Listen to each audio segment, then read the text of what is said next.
All right. Hello, everyone. Welcome to our fourth and final webinar in hypnotherapy with Roger Moore. I want to thank you all for joining us these past few weeks for some wonderful sessions that we've had. My name is Lauren Vino, and I'm a program manager and health educator at Cancer Pathways. So during today's session, Roger will walk you through how you can dial down any pain you may be experiencing and tune it up into comfort in your life. Roger is a medical counselor and hypnotherapist and has been in private practice since 1997. He has worked extensively with individuals and groups affected by cancer. Today, he provides telehealth sessions online worldwide. Just a quick note again, before we get started, please stay muted throughout the session unless prompted to unmute or if you have a question. You can feel free to use the Zoom chat feature as well. And we will be recording today's session. It'll be available in a few days. So I will now turn it over to Roger. Thank you, Lauren. And it's so good to see everybody. And I was surprised. I didn't even realize it until yesterday that this was our last session. I kind of knew it, but I really hadn't registered that, oh, this has gone by very quickly, and here we are. So thank you all for being here, and it's just been a great pleasure for me. We're going to talk about pain today. So, you know, the traditional doctors, medical community talks about pain and constantly asking, how much pain are you in? Okay. Mm-hmm. Well, we flipped it on its head. And instead of focusing you on pain, let's focus on comfort. Right? And so 10 is feeling great and 0 is help. And so one of the things that I will have my clients do when we're specifically dealing with increasing comfort in their life and decreasing discomfort, and notice I stopped using the word pain, and I beg everybody else to stop talking about pain, and let's talk about comfort and increasing comfort. At the end of the day, before crawling in bed, just take a moment and do a mental scan of the day, and overall rate your level of comfort with your knee for that day, and your level of comfort for your back for that day. Now, you also mentioned sleep. Sometimes people will throw in sleep in there, that they'll do first thing in the morning. How did I sleep last night? But never track more than 3 things. Yesterday at a 7, was it more your knee or more your back, or is it both? It's mostly my knee. Okay. It depends, but it's usually when I'm walking, it's my knee. Okay.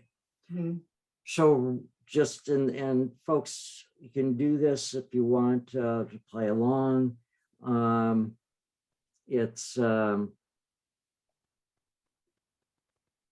we're going to do right now is a one-time deal. Okay. And I'll explain that in a moment.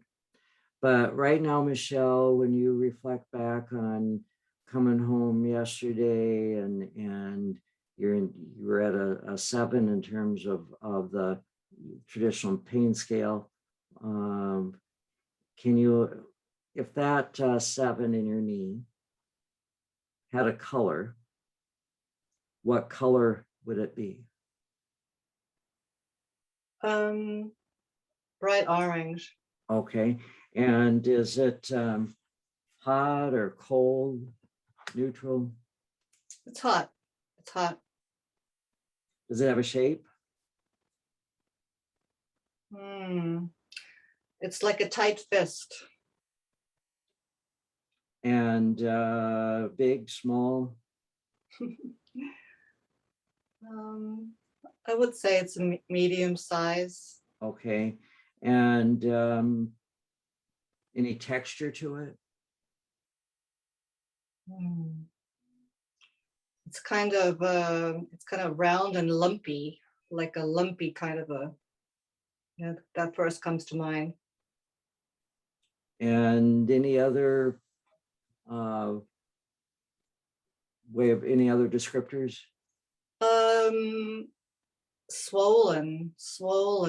Yeah, because the knee is swollen on the inside of the knee. So like a swelling discomfort as well. Okay, all right.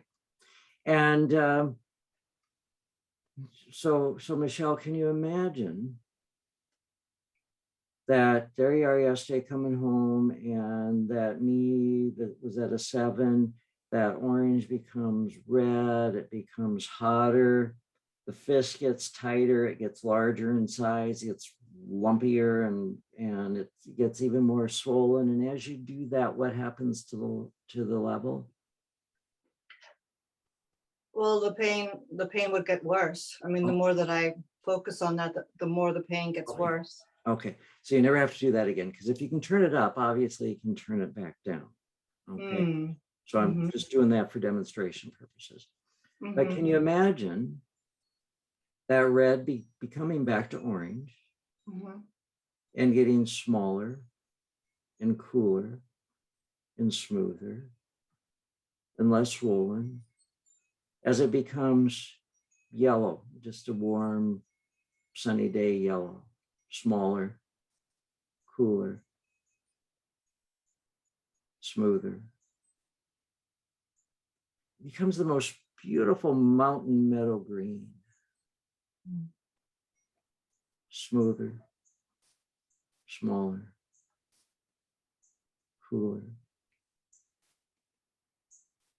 as it becomes, oh, maybe a Caribbean water blue, velvety comfort of that blue, cooler and smaller. As it becomes this most amazing royal violet purple, the color of royalty, smoother, smaller, cooler. And it just becomes that clear white and disappears.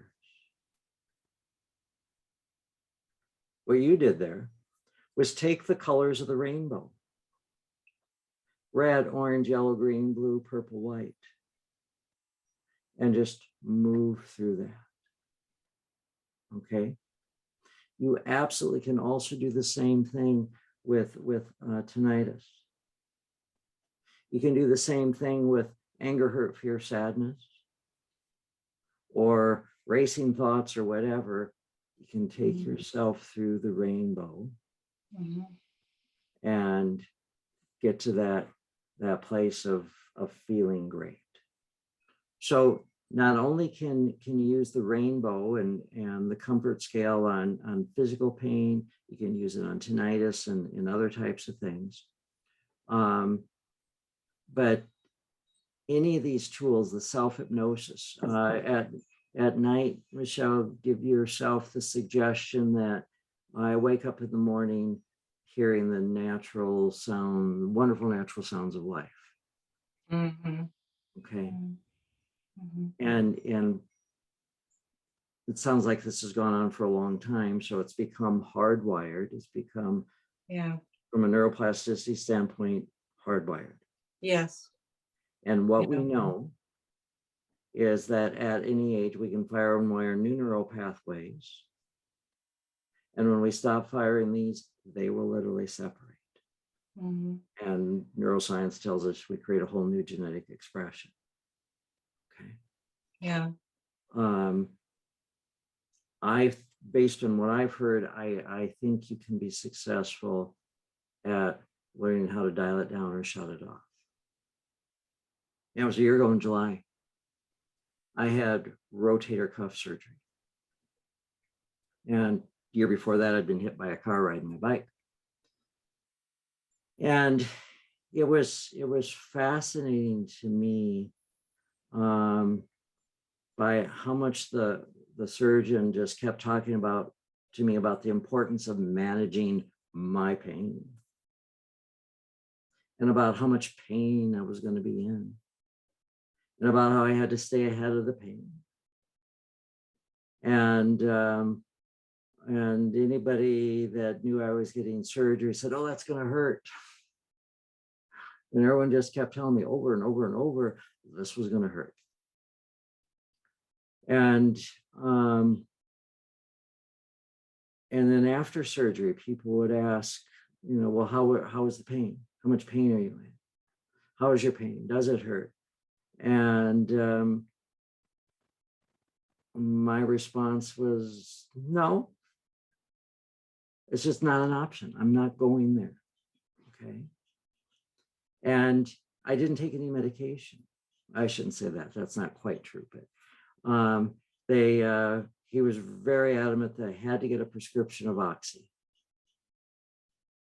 And just for the insurance company purposes, dealing with the insurance from being hit by a car, I went and had filled the prescription.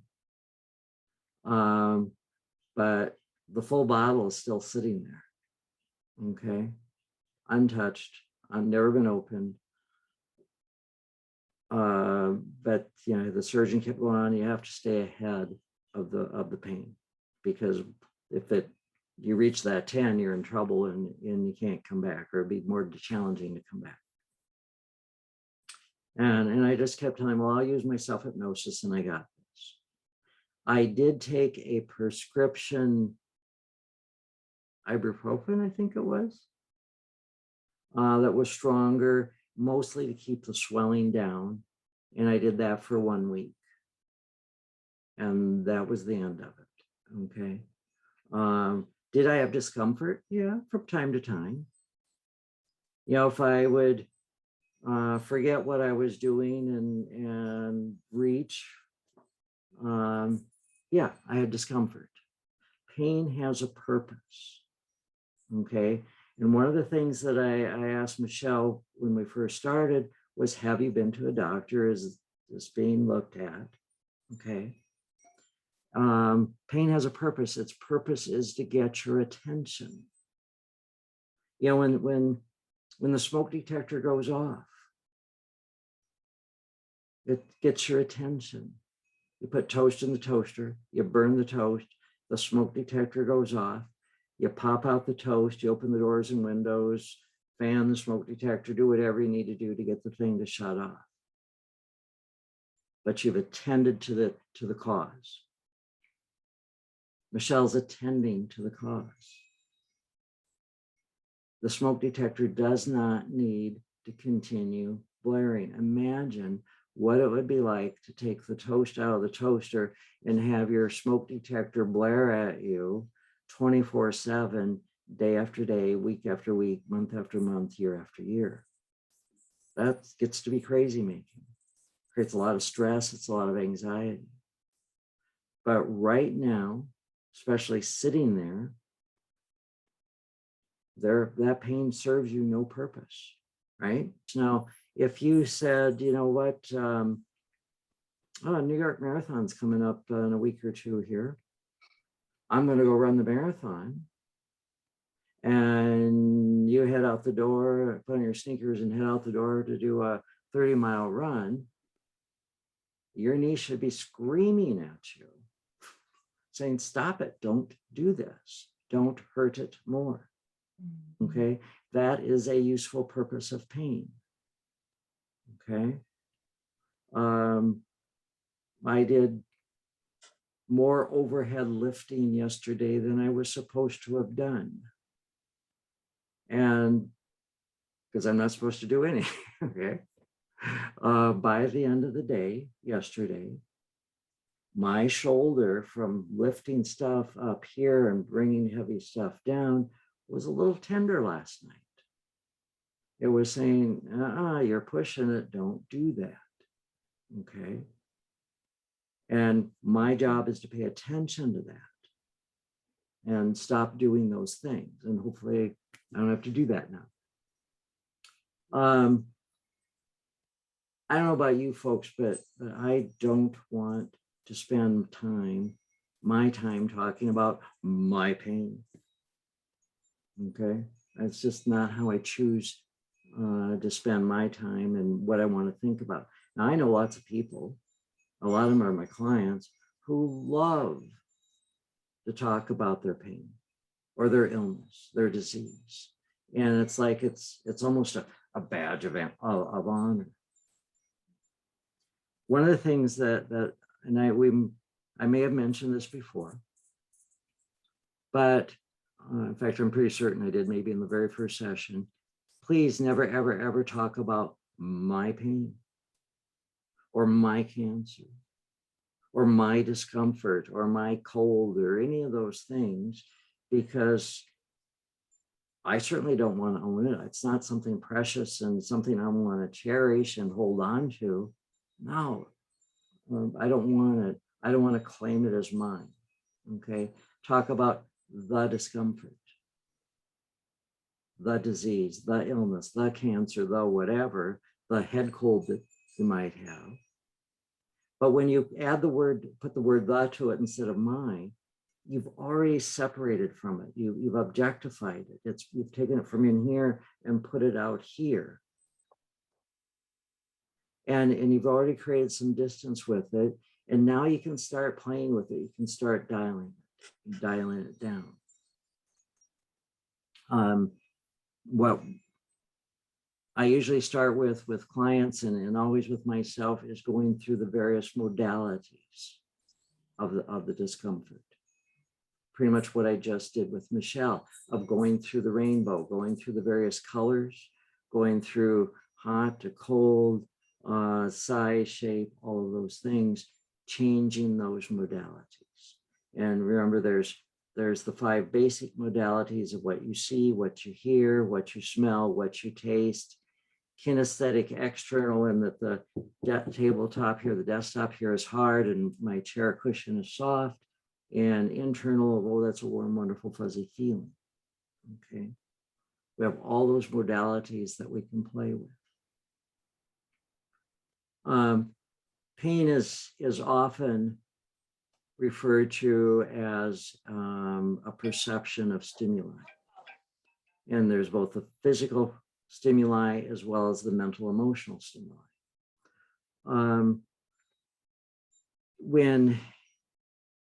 What can happen? And I remember this when after my surgery, and I had a brace, and it was the most obnoxious brace that went around my shoulder, and it was black and it was hot, and what it did was it held my arm like this, and I'd sleep at night on my back with my hand in the air. Of course, then I'd wake up in the middle of the night with my hand asleep, okay, because blood had drained out. And the surgery was in July, and I live in the Coachella Valley, and yeah, it's 120 degrees outside. That brace was hot, okay? And the more I focused on what a miserable contraption, the more mentally and emotionally miserable I became. Okay. And it was really easy to create a tailspin of woe is me and it awful. And of course, that only enhanced, exasperated the level of discomfort. So instead of going that route, where as soon as I became aware of that's where I was going, then I'd start using self-hypnosis, using the wiggle, using all the tools to focus on all the wonderful, joyful things in my life and the abundance in my life.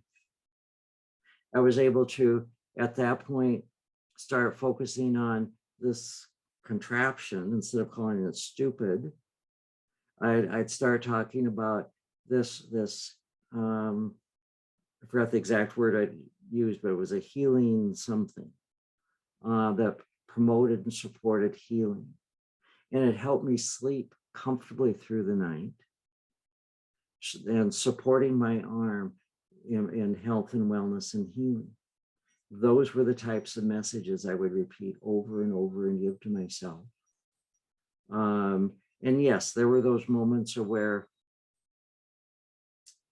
I couldn't reach something, okay, because the hand was locked in place, and one hand wasn't enough.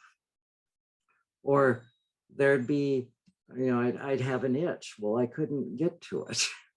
Okay, things like that were in the moments maddening. And yes, I could have focused on the horror of having an itch that I couldn't reach. Or I could again say, thank you for my body healing and for having this wonderful tool that was promoting health and wellness. So a lot of it is simply changing mindset and where you want to focus. Suffering is optional. I had the choice. I could have made it a horrible, miserable, suffering experience. And it just doesn't have to be that way.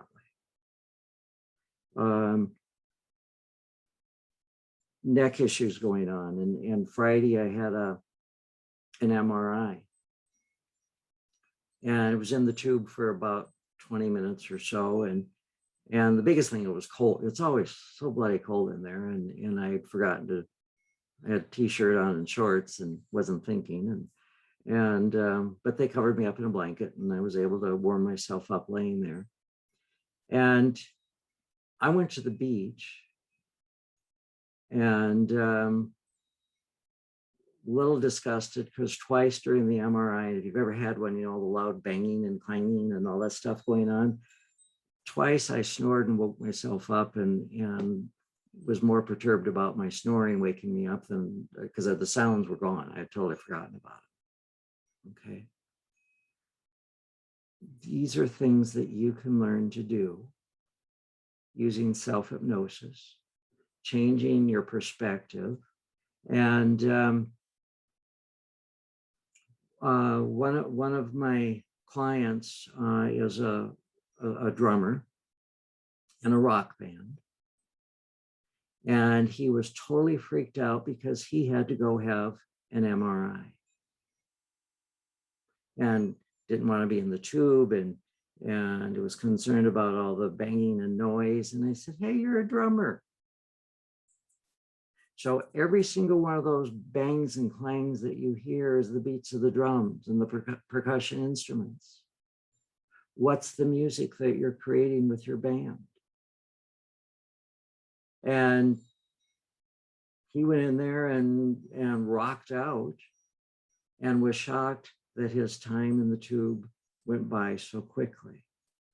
Okay, where do you choose to focus? We don't have to be in that helpless place of being in pain, being in discomfort. I beg you, focus on comfort, focus on the gratitude, focus on the abundance that you have in life. And when you acknowledge or recognize that you have discomfort in your body, then isn't that interesting? What's my body trying to tell me? And then attend to it.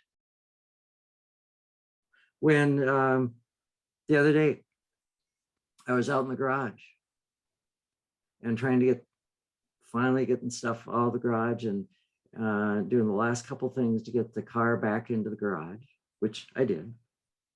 But of course, I was out there barefoot and I stubbed my toe. And there's that moment of dancing around a little bit. And then I said, okay, toe, you stay here in the garage. I'm going in the house.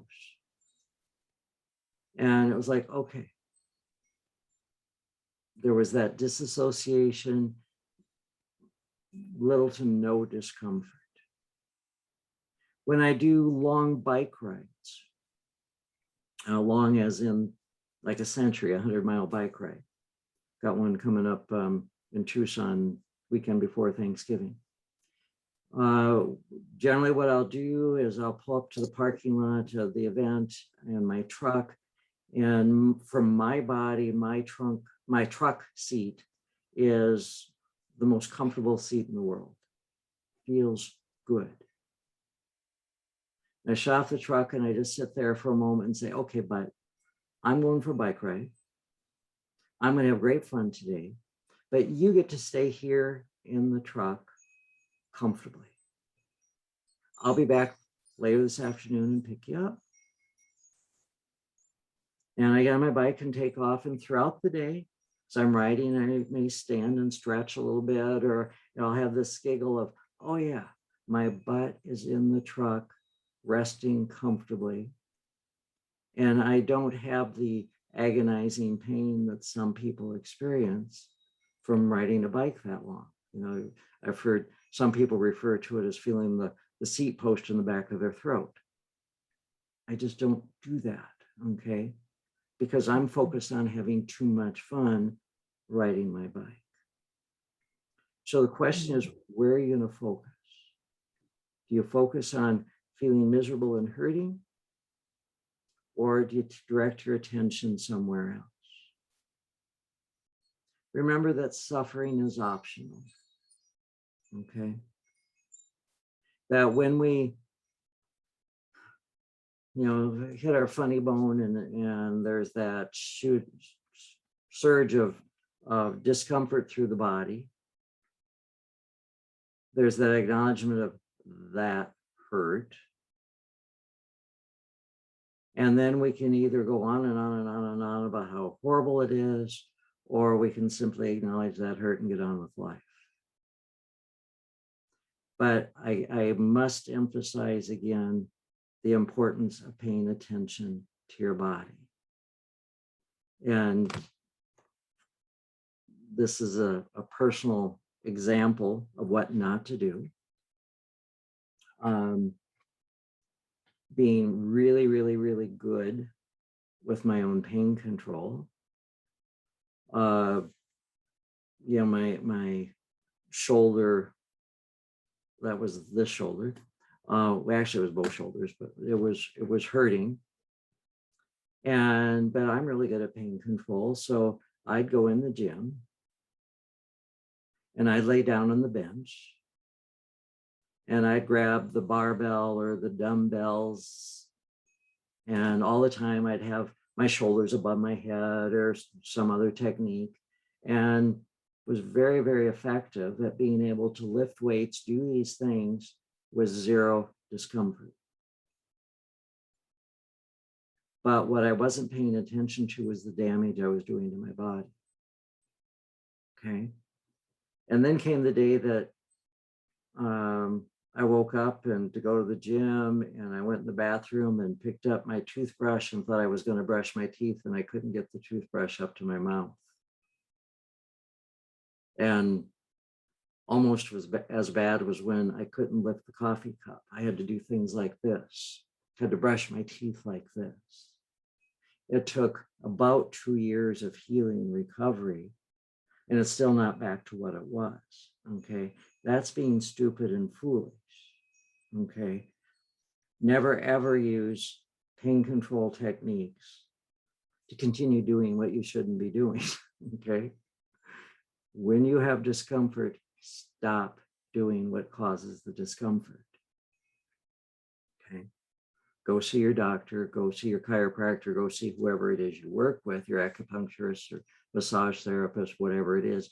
Go pay attention to it, allow it to heal, and based on whatever they tell you, then work your way back in to strengthening your body. But don't just totally ignore it and plow your way through it, because you can. I did more damage and made it worse. All right, let's go for some hypnosis here. So once again, everybody's job is to just sit back, relax, and go along for the ride. And just raise your index fingers, the light switch. And as I count forward from 1 to 3, your job is to lower your finger, closing your eyelids, saying to yourself deeply, relaxed. 1, 2, 3, lowering your finger, closing your eyelids, saying to yourself deeply, relax. And as you begin to relax, you probably begin to notice the first thing, how difficult it is to become aware of some comfortable place within you, and that's fine. As you relax, you can begin to discover that each time you relax, a muscle in an arm or a leg or your face, or even a foot or a finger, or that back, that you can drift down more and more deeply than before into that most comfortable place, in a more comfortable, comforting way. Because there really is no need to make the effort it takes to try to stay away from that feeling, or trying to fight that feeling, which almost seems to guide and direct awareness down toward it, more and more into it. And as you drift toward it, toward that center of feeling everything else can be allowed to relax more and more into that comfortable place. As you begin to discover that it really is okay to let go in that way, to allow yourself to relax every other part of your body, to drift down the very tiniest center of that feeling, the very small middle of it, the source of it, and then drift down to the center, into the middle of it, of quietness and calm awareness. Experience that comfort. Begin to spread as you begin to let go and to relax more and more. Experience more and more of that comfortable, comforting relaxation where the mind can drift,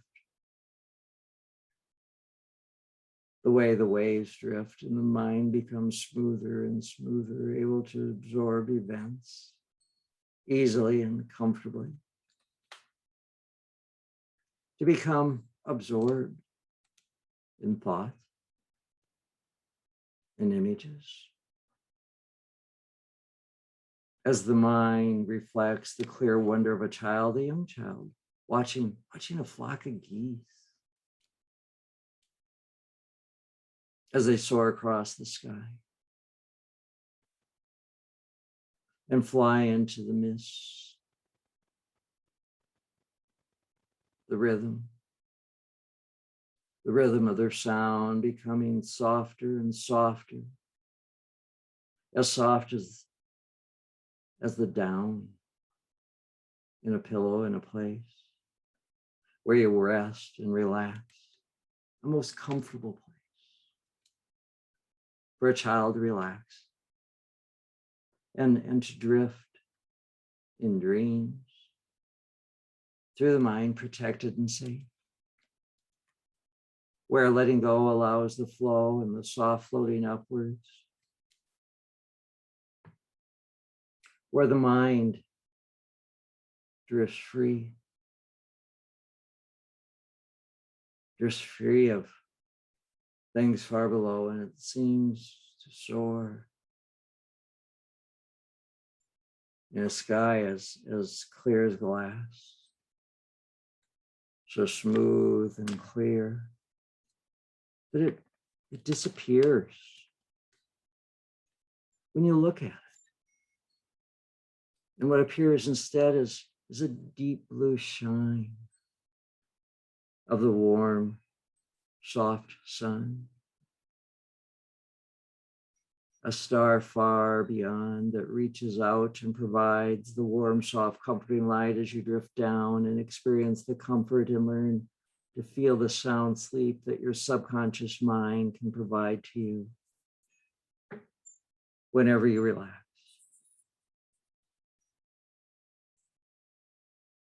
And allow it to drift into trance. Because it can take you. It can take you down to a relaxed and comfortable place. As you relax and allow it to do so. That's right. Just for you.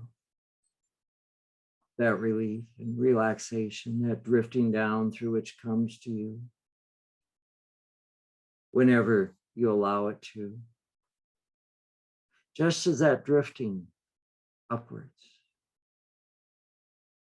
occurs as well, a drifting back toward the surface of wakeful awareness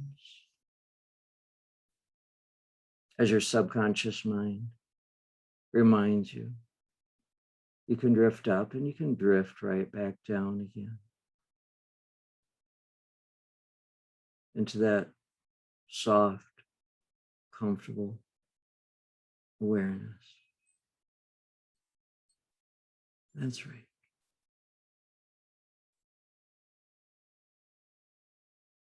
I'm reminded once again about a woman that I know that went on vacation. And anytime you drift off someplace else like this, it is very much like going on a vacation. Going off someplace different.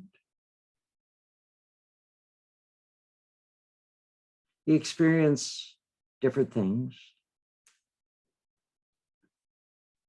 You forget for a time the cares and concerns and discover something new or remember something old and forgotten, because it is comforting to let go. To enjoy that new way of seeing, that new way of being that you can experience. It's like that woman I mentioned that I know who traveled alone down to Florida. She'd never been out of the Midwest. But as soon as she got off that plane, she began to experience new things. And she began to change her mind, to change her way of thinking, her way of being. The warm, salt sea breeze brushed her skin with its new smell. The palm trees caught her eye.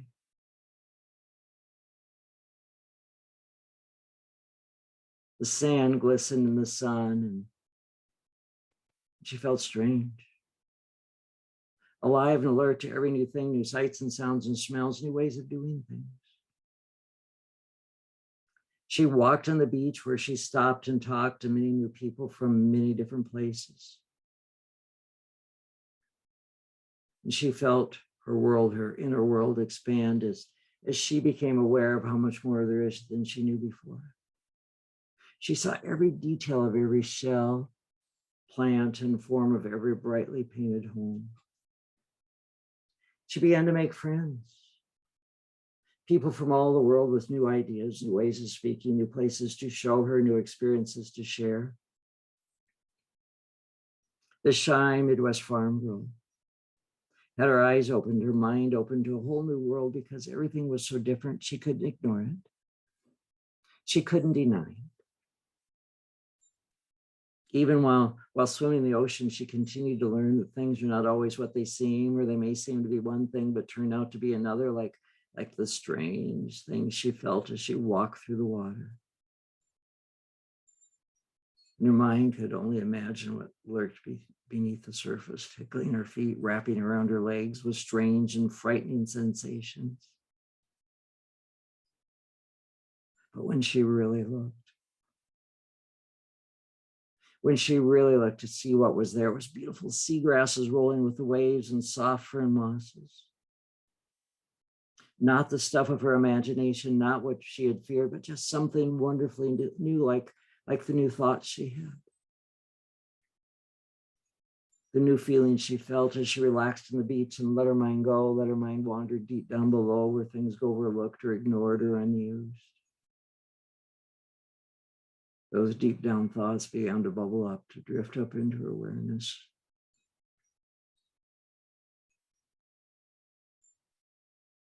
That's right. She began to think things she'd never thought before, to know things she'd never allowed herself to know before. She began to remember things, new things about old times, old things in good, in new ways, and good times and bad times, and good ways and bad ways. And she discovered treasures buried deep inside. She experienced pleasure she'd always denied. She let herself know, though it was hard at times. And it took a long time to look at it all in all ways, so she'd always know what it was she knew now that she knew so many new things. Folks, she returned home. Yeah, she did go home. But she never forgot what she learned. She never forgot how to relax, how to allow her mind to teach, her mind to guide, herself to know. She changed her way of doing things.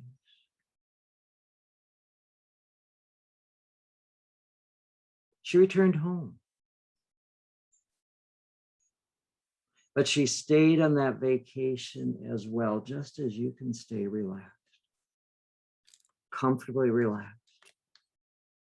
as your mind drifts in the sands of time. That's right, you truly can return to full wakeful awareness and stay on vacation. Calm. Relaxed. Totally energized, totally focused, totally ready to take on the remaining of your day. Remembering that tonight, and that you sleep soundly and restfully through the night. Awaking in the morning, relaxed, refreshed, and energized, excited about a new day. And so tonight and all the nights to come, have those healing dreams. Remembering those things that are safe and healthy and healing to remember, and forgetting those things that are safe and healthy and healing to forget. Allowing all these things have suggested your unconscious mind now today to begin to exercise greater and greater influence over your thoughts, your feelings, and actions. Just as strongly, just as surely, just as powerfully, wherever you may be, as when you're here with me. And now, as I count forward from 1 to 5, allow each and every number to secure all these suggestions. So coming up now, 1, bringing your awareness back into that room and into your body. 2, allowing yourself the ability to go out about your day, relaxed, refreshed, and energized. 3, ready and willing to do whatever it takes, no matter what it is, it's safe and healthy. 4, knowing it is all up to you. And 5, light switch on, eyelids open. Welcome back. I just want to thank you all for joining, and give a big thank you to Roger for 4 wonderful sessions. We greatly appreciate everything you've shared, and these videos will be a great lasting resource for our community, so thank you. I will be sending out an email with a link to all 4 of the recordings that'll be up on our website. And that email will also have a link to a post survey. So we'd greatly appreciate it if you filled that out, and it'll only take about 2 minutes of your time. I hope you all have a relaxing and wonderful rest of your day if there's nothing else.